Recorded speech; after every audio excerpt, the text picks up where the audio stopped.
It is Emily. I hope you're having a wondrous, exciting moment, time, day, wherever that may be. Today, I would like to speak directly to the beautiful women out there that watch this channel. I know I've been doing a lot of videos for the guys lately.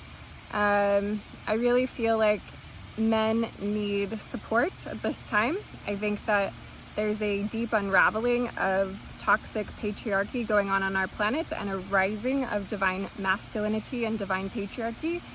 And yeah, you have guys in your life and you know that they are hurting, as long as they're not being abusive to you verbally, emotionally, spiritually, or physically, try to be there for them if they want you to be there for them.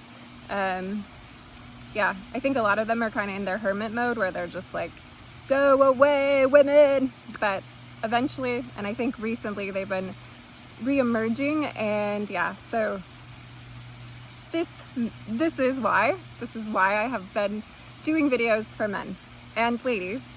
These videos are also for us in so many ways. So if you feel called at all to check out my new playlist series, The Art of Loving Women Well, and yeah, you could leave comments or just help give me your thoughts and opinions, even if it's just psychically by watching and telepathing the communication to me.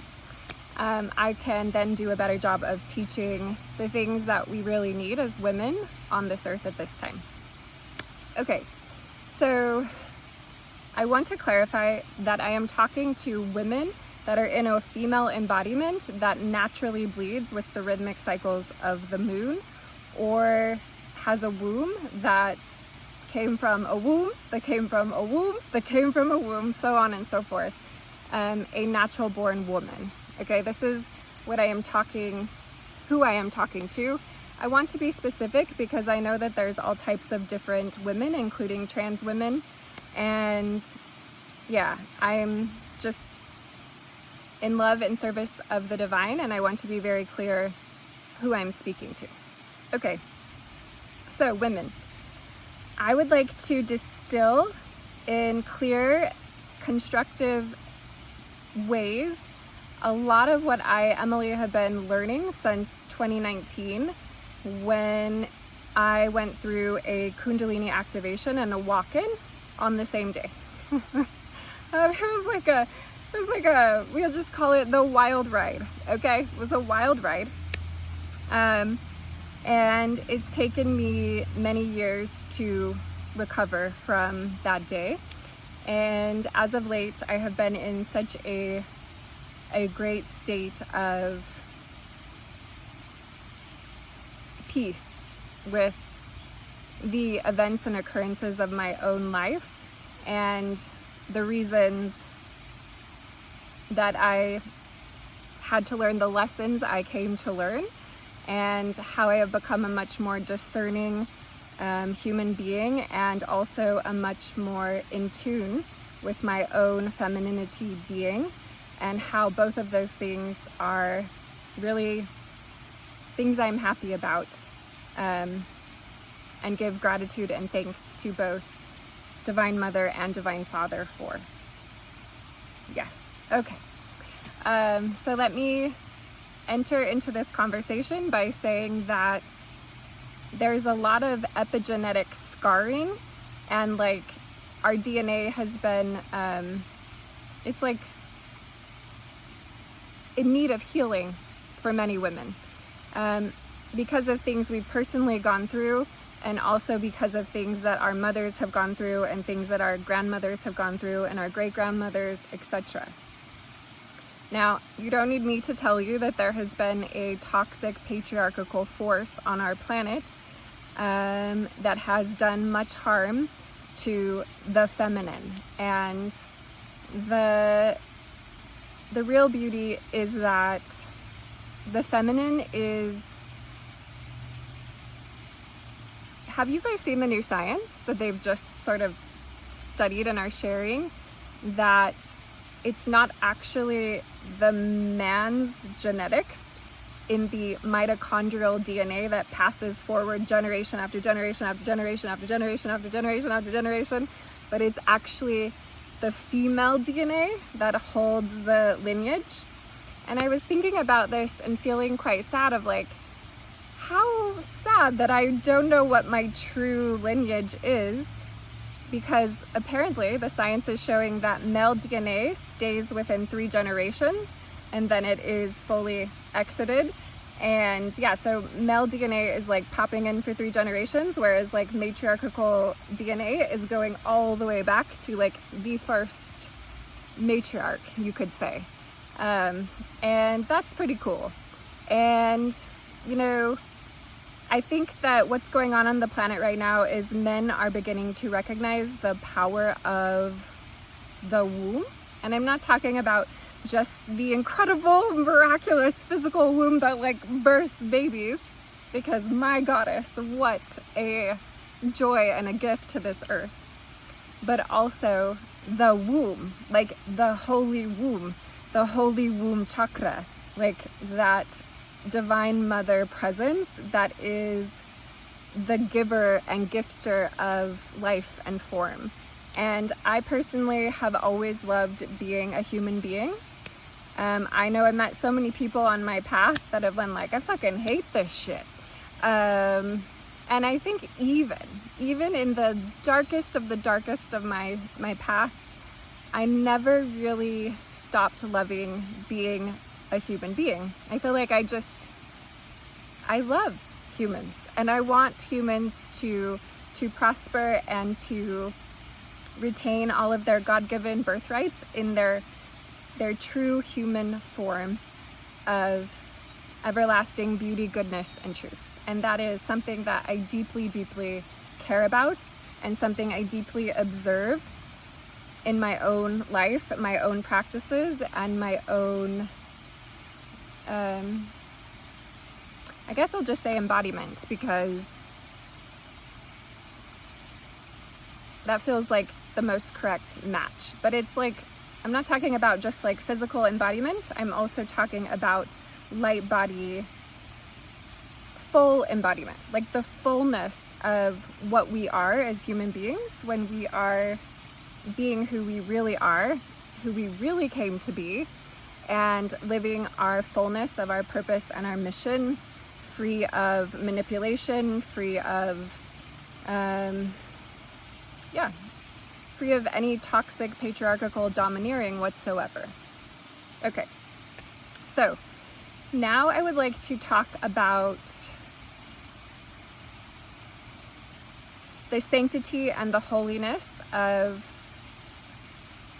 the divine feminine essence yoked to the divine masculine essence in a way that is pure, whole, and complete. Getting back to the epigenetic scarring, you know, I leave room that there has been epigenetic scarring. I don't know why it's coming through as the word scarring, but that is what it's coming through as. And so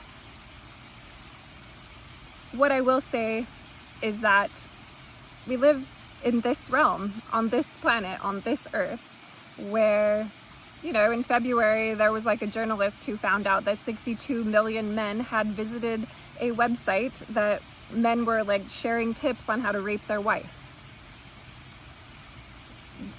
What more can we say? We've seen the Epstein PDF files recently. We know a lot about what's going on, and shit stinks. Shit's stinky, right? It's like, no, like we can collectively, as women collectively, and we already have, right? We would have never even seen things like this coming out if there hadn't already been, let's just call it a changing of the guard.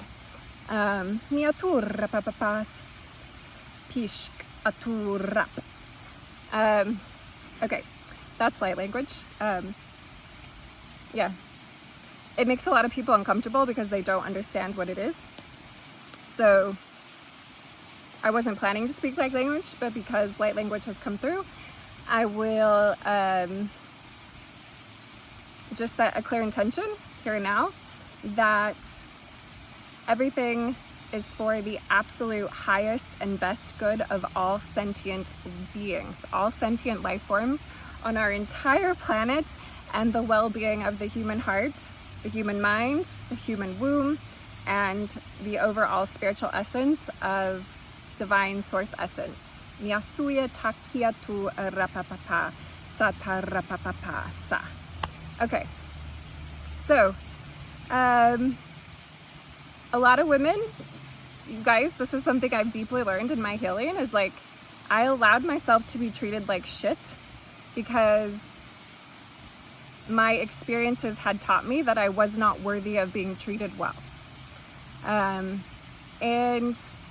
I was kind of just like, for a while there, complacent in just feeling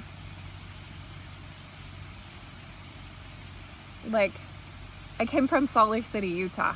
Okay, literally, like, came out of a vagina in the Salt Lake City. If anybody knows about Salt Lake City, then you know. If not, then you're like, you know. It is a place that is brimming with self-aggrandizement of toxic, patriarchal, men are better than women. You ladies are fun.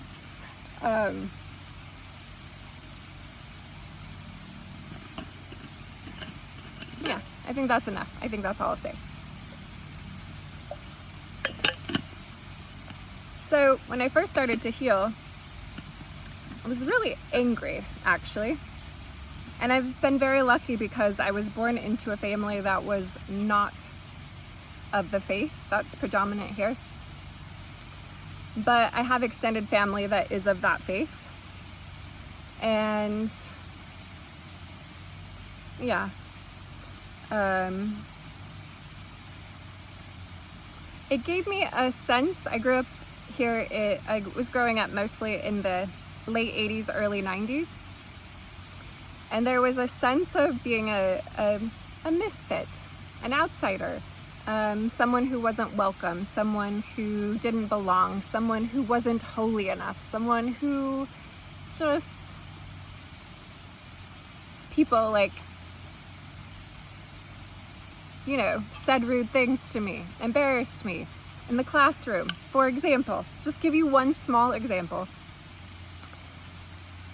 One fateful day, we were doing a school project. I was probably 8 years old, and we took home this paper that was like an ecosystem paper, okay, that had like, you looked around your home basically and you checked off what you had that came from that ecosystem. The ecosystem I was assigned was Hawaii. So looking around, what do I have from Hawaii? Oh, I got these coffee beans in my home. Okay. So for anybody who doesn't know, Mormons don't drink coffee. They think drinking hot liquid is an evil thing. They can drink cold caffeine, and they drink huge, big 64-gallon cups sucking down of sugar, Diet Coke, aspartame, but no coffee for them. So I checked off that I had some coffee beans in my home, and I went to school, and the teacher called on me and said, Emily, little Emily, will you read what your house had from the ecosystem of Hawaii? And I said, sure. And I started reading my list, and I said coffee. And this wonderful woman by the name, well, girl, a child, so it's okay, we could forgive her, but she stood up and said, your family is evil. Your parents are evil, and they are going to go to hell, and so are you. And everybody in the classroom laughed at me. Yeah, stuff like that.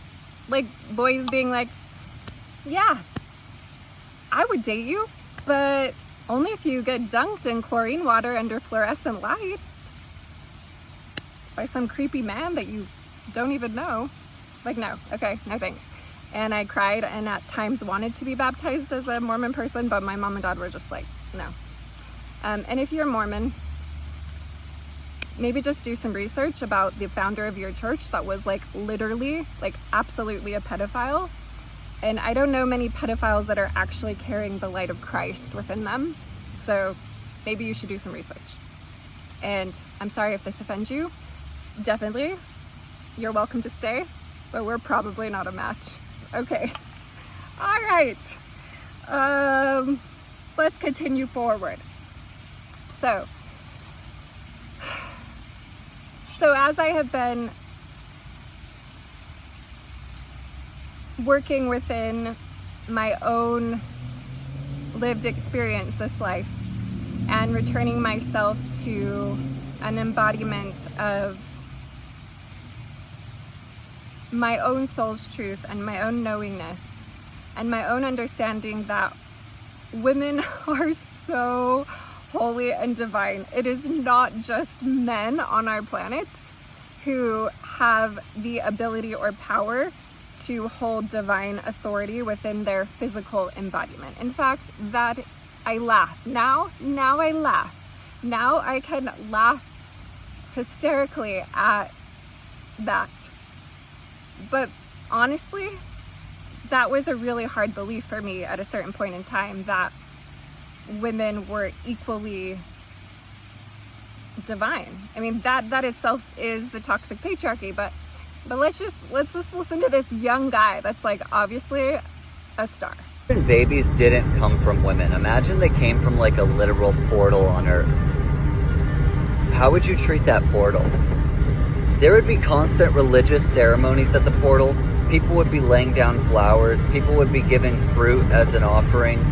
People would be praying to the portal. People would treat the portal like it was an actual god. They would pray to the portal at night when they're away from the portal. People would start a whole religion around the portal and say that the portal is God itself. I mean, it gives you the new humans. Like, oh yeah, babies come from the portal, of course. The portal's divine. We love the portal. But instead, babies actually just come from women. Like, women are goddess. Women are the closest thing to God. Take away spirituality completely. Throw spirituality away. Take everything away and just look at it bare bones. Women are the closest thing to God scientifically. In reality, beliefs aside, everything aside, women are the closest thing to God. If you knew nothing about anything and you had a concept of a creator, you would assume that women are God. You would assume women are the creator because women are the actual portal. Shout out mothers. Treat mothers better. So, in the journey of returning to my own holy womb, and in the journey of remembering what is in our DNA to be remembered as women, I don't think it's easy, okay? It's not easy. It's not an easy journey because of how much pain, and you know this, okay? If you've stayed this far, how far? We're at 17:07 minutes in. So if you have already watched 17 minutes into this, then you know the pain that I am talking about. And yeah, I hope as women we can all rise together. And you know, the amount of women that have been absolutely disrespectful of me in my life and just like completely disrespected me. And I think it's because like epigenetically, I probably just thought that that's all I was worth, was just like, well, I guess people just disrespect me and I just have to take it. Well, no. Then I met some girlfriends that actually truly cared about my well-being and were like, no, you don't just have to take shit for friends. You don't just have to like let people wreck your life and basically spit on you and leave you high and dry. No, like you don't have to take it, Emily. Like you don't have to take bullshit. And so then I started to receive the beauty of female friends that actually do care about me and do respect me and do think of and consider my best interest equally to their own. And along the way, I learned that it's really scary to be friends with females. Like I would say that my 3 best friends on this planet are all gay men, and I really love being friends with gay men because you don't have like the weird sexual tension, and you also don't have the deep-seated, is this woman going to be the woman that says I'm a witch and my children have to watch me get burnt into smithereens while people in the town throw stones at me, you know, like that type of thing. And so healing that wound is definitely something that I know each and every one of us are doing our part to do.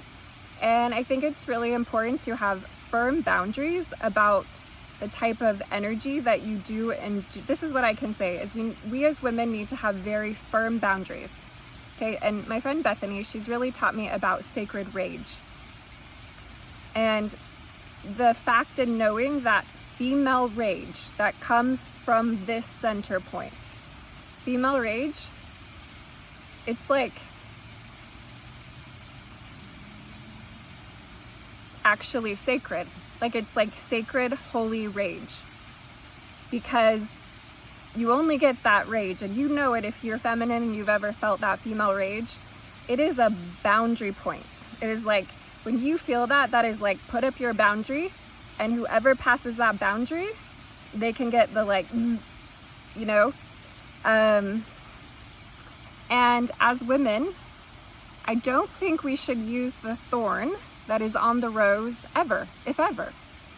But the thorn on the rose is there for a reason. And it's kind of like my brother. My brother is a black belt, but he's not just like your average regular black belt.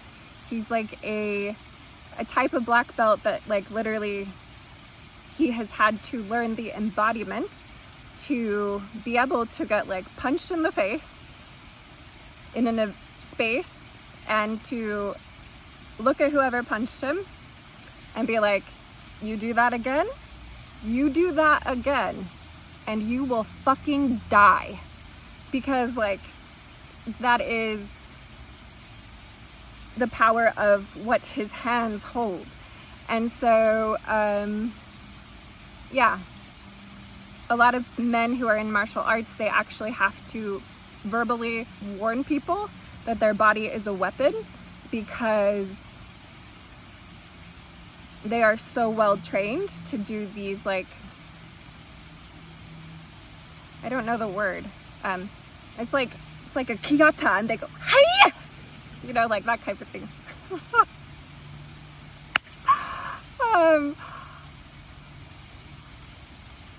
Okay, so yeah, I love jiu-jitsu myself. Okay, now let's keep going. You ladies are hilarious. I'm loving this. Okay, so that's the thing also about this weird screen reality we live in, is it's like you don't actually know someone until you actually know someone. Like you can sit on the other side of the screen all you want, and you can project and you can laugh and you can love and you can send good things, you can send shit things. But until you actually know someone and you know what it's like to be in their field, their living field, in nature, far away from Wi-Fi, like just eating delicious dark chocolate and fresh picked berries off of the trees near the sea with the breeze blowing, etc. Until you actually know someone, you don't actually know someone. And if you don't actually know someone in real life, then yeah, I personally have learned my lesson that I really keep my guard up with people and to that I'm viewing through online screens. So you should do the same.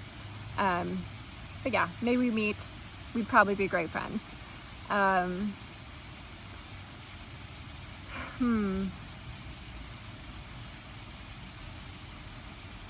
Light code. It's light code time, because I can give so much assistance and care through light codes that I could, you know, it could take years for me to tell you and distill what I would really like to share with you this day, but I'll just do it in light code. So this will be a light code for anybody who would like it. If you stayed to the end of this video and you would like to go, now, that is great.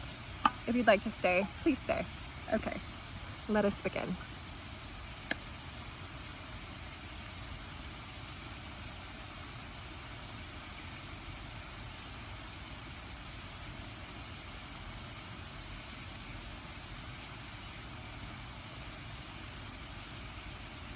Hiatu arapa sata ama hish atu miatush was ish wash wash. Hiatu arapa papas miatu arapa siakiatu arapapa hiatu miashi kia hiato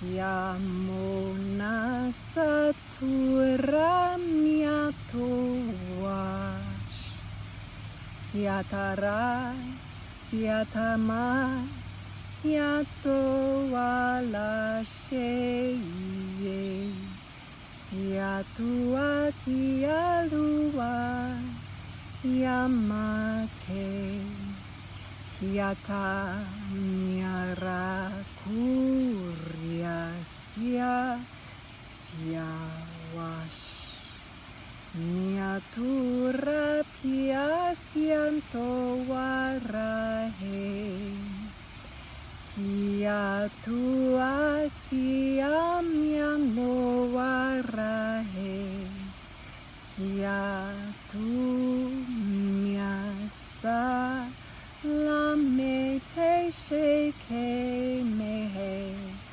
varamana turahi viatua shianana kiase hiato miana siatu miasiatu hi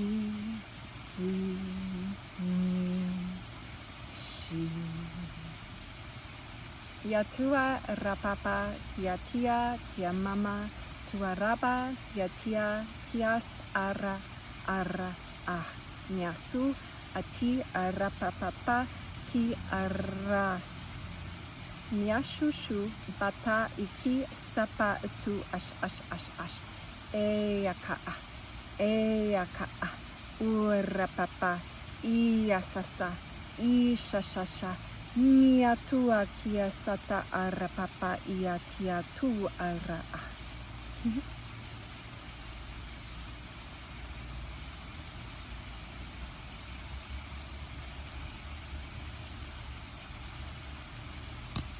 Okay. Much love. Oh, if you stayed all the way to the end and you feel like you received something and you would like to give back, I would love, of course, a thumbs up or a comment, or you could share with someone who is cool. All of these things would be amazing. Much love.